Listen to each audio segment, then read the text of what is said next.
So this week, I'll be talking about chapter 14, which deals with the case of a murder between a man killing another man for raping and molesting their daughter.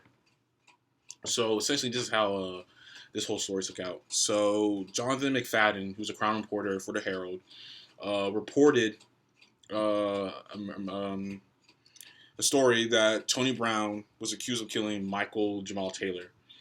And after that, after he allegedly raped Brown's 16-year-old half sister, and so he couldn't name the McFadden in the report could not name the rape victim.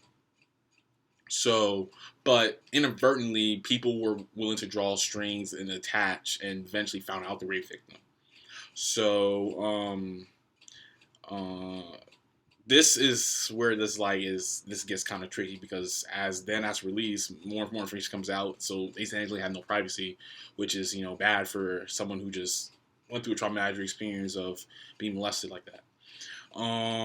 So the McFadden talked and interviewed with the sheriff, and the sheriff basically said this isn't an average murder because this is essentially a revenge killing. When you think about it, someone coming back at their someone very disrespecting their daughter in a way that's ungodly, and the response of this, it did not name the victim, and name where she was raped, but again, people were able to draw conclusions, and this is why this is a very very gray area in terms of law.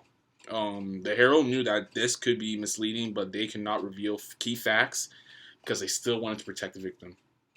So they knew that if we reveal all this information, we're going to basically reveal everything about this girl and what she went to or what happened to her, etc., etc.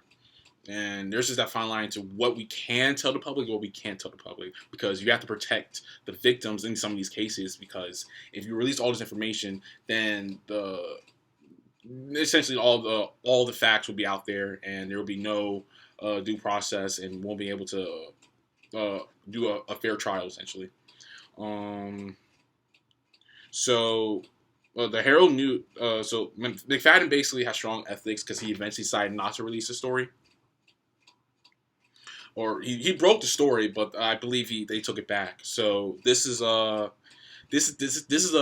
great ethics the show by McFadden, because public rights to know to every detail information was part of the court doc. So paper had legal options to print the girl's name.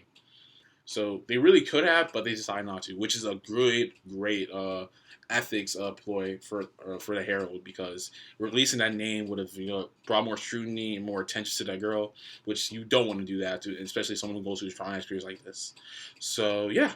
I kind of understood the chapter, essentially making sure that I understood why this is unethical to do, or where the ethics is exactly, and basically this will these type of practices happen, and maybe for example I can give, let's say that there's like a material witness in a homicide case, and the killer is still loose.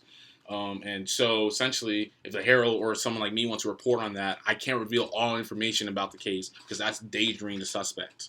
And so that's where the ethics comes in. So you don't want to endanger the victims or the suspects that you're reporting on, but you also want to give a true, authentic information in the reports you have. Yeah, so that's essentially what I got. Thank you for listening.